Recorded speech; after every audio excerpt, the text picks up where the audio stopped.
Good afternoon, everyone. This is Tony from Her Homestead Skills. Well, it's about time I started making videos more consistently again. Hopefully I can. I have been running a few errands today, getting Mark's watch battery changed, and he's got a... Not everyone can change that battery. It's got a special tool that's required to do it. So, but I did find somebody who just does it very quickly, very easily, and doesn't charge me very much. So that always works. So yeah, he's hard on watches, but he really likes this little thin, slim one that I bought him years and years and years ago. And it was set in his dresser, in a dresser drawer for years. And he found it, and I said, well, you know, let me see if I can get you a battery and a new watch band for that. And yeah, he went through the first watch band real fast. So, but the second time around, we learned get one with stitches across. It's a leather band, but the first one came apart. So yeah, it's like I said, I did find somebody who could do both of those for me fairly reasonably. Just a little kiosk in a little plaza. So that works out just fine. So I took care of that and got a few groceries and made myself some yogurt and, you know, just a few odds and ends. And I'm watching all the excitement over the Super Bowl, yeah, that Trump is going to be attending as well. And yeah, for here, we're not, Mark and I are really not big fans of sports. He likes his Formula One racing. He watches that. He was involved in go-karting for a number of years, and I was like, yeah, well, I was into quilting and he was into go-karting, so we had our separate interests, but that worked. And eventually he did win the championship one year with the go-kart racing, and then he gave that up. I gave up quilting because I got tired of it after 10 years. So now we're both retired, and I guess kind of looking for something to occupy ourselves with. And yes, I started doing the YouTube videos specifically for that purpose, just to keep myself occupied, keep the brain working, keep those muscles working. So anyway, today I'm also paying attention to all that Trump is doing, and boy, is he shaking up the world. Unfortunately, he has gotten a lot of Canadians' backs up to the point where people are starting to think that Trudeau's a bit of a hero, standing up to him. Trudeau's an idiot. So hopefully that will subside, but there's still the worry and the fear, and all I keep hearing on the news when I turn it on is how, oh, Trump is very serious about tariffs, and yeah, we have to do something about it. And sadly, a lot of Canadians are looking to see what they can do to alleviate what would happen to them, buying more Canadian rather than American. There are some things you just cannot buy Canadian. And I've also been hearing that some Americans are stocking up on things they get from Canada to avoid tariffs. It works both ways, you know, both countries would. I don't really think there's going to be tariffs imposed, and if they are, they're going to be extremely selective to pinpoint a specific area. And my personal gut feeling is that it's just to soften you up for trade negotiations. The USMCA is going to have to be looked at by 2026, which is only a year away. And yeah, if you can soften people up so you can get things your own way, it's a negotiating ploy. And personally, I believe right now he's looking for lower prices on our oil. The U.S. imports 60% of their oil from Canada, so it's no small amount. And if we have a trade imbalance, it's because of that. Because if excuse me, if the U.S. did not import our oil, our trade balance would be pretty much equal. There would be no imbalance. So I don't really think that Trump is going to stop oil from Canada going into the U.S. I know he said drill, baby, drill. That takes time. But it's a whole lot quicker and easier just to say, why don't you sell us more of your oil that you're already shipping to us and cut the price? And I suspect that's what is going on behind the scenes.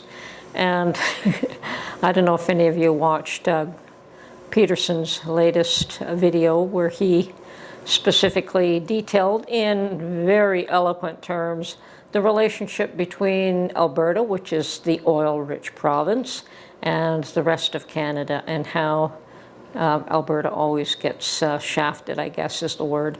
So she would not support the tariffs against Trump.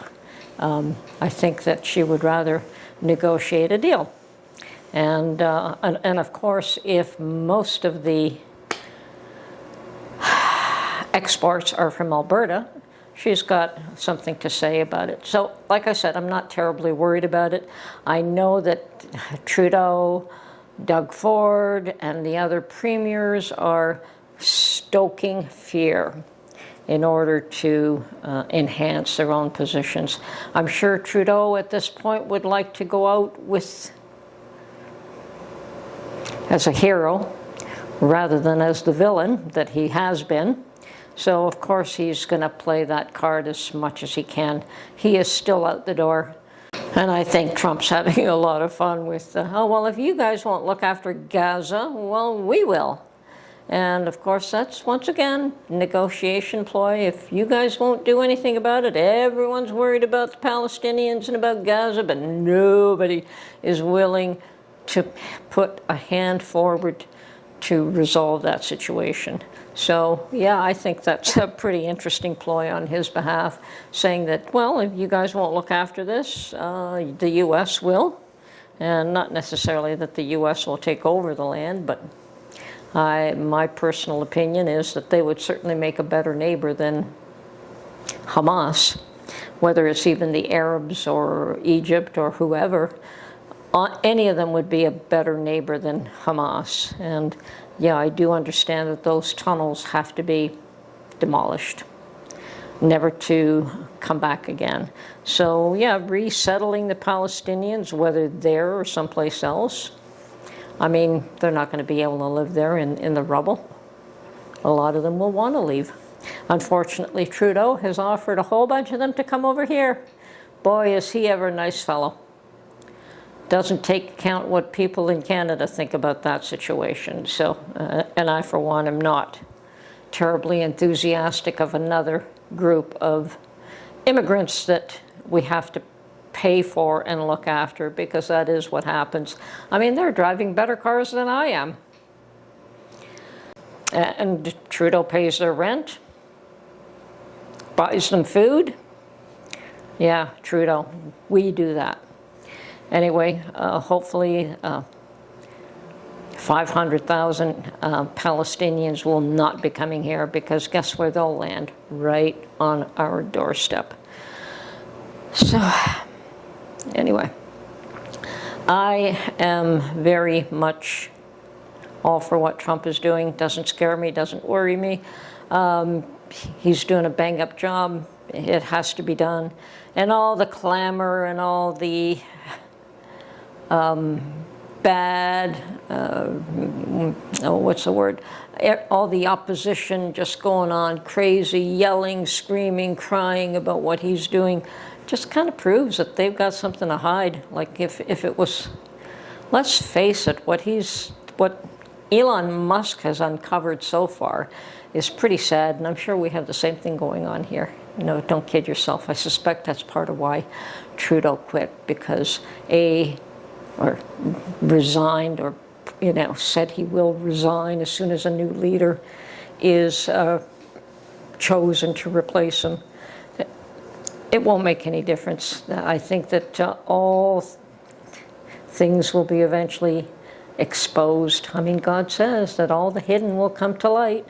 So I firmly believe that, and I don't think that any of these people that have been hiding what they're doing behind fake organizations and, kickbacks that are always going on, I can assure you that they go on. I myself was one time party to a very large government contract, extremely large for us, that was supposed to revamp a system, one of the government organizations, and we were in the final stages, and I would have been well off had I won that one. But it turns out that somebody was offered kickbacks, and I can't prove it, but you know, and then there were certain things that went on that, yeah, for sure, we lost it. Too many big players, too many dollars changing hands, and we were very honest, unfortunately. But I don't care. Better to be honest and be poor than to be wealthy and get it that way. So nothing to be ashamed of. Nothing comes back to haunt me. And yeah, that was a tough go. But you know, you spend a year on a project and it collapses on you, and you know the company's depending on it. Well, but that's life. Those things happen. I mean, I did win a few, but that one was a major contract. But such is life, you know. Now I'm glad I don't do that anymore, and working with the government has got its own issues. On the most part here in Canada, it's not so bad. You know, you just have to meet all their requirements usually, and as if you're the best, lowest price with the best value add, you always, you know, could be assured that you would get some business. And I did that for many years, and I'm really not sorry that I'm not doing that anymore. You know, it's life. Life goes on, change happens, and it's all good. And I'm saying that, yeah, Trump is upsetting the world, and that's all right by me. I suspect that the tariff whole thing will go away quietly, except for perhaps, just to keep it alive, they'll selectively put a tariff on something, like they did on steel last time around.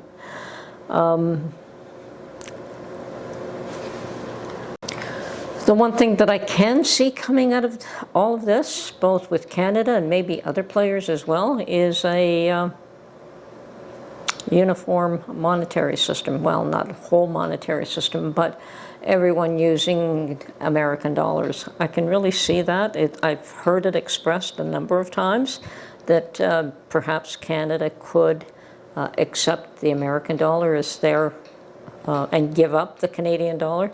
And I would be for that. That wouldn't bother me whatsoever. Because I have gone back and forth to the U.S., and let me tell you, switching money back and forth, well, you never know where you're going to land on that one and how much you lose and, you know, how much things cost. It's always a crapshoot if you're going to come out ahead or behind. There was a time where our dollar was par with the U.S., and right now it's just sinking, and it's sinking bad.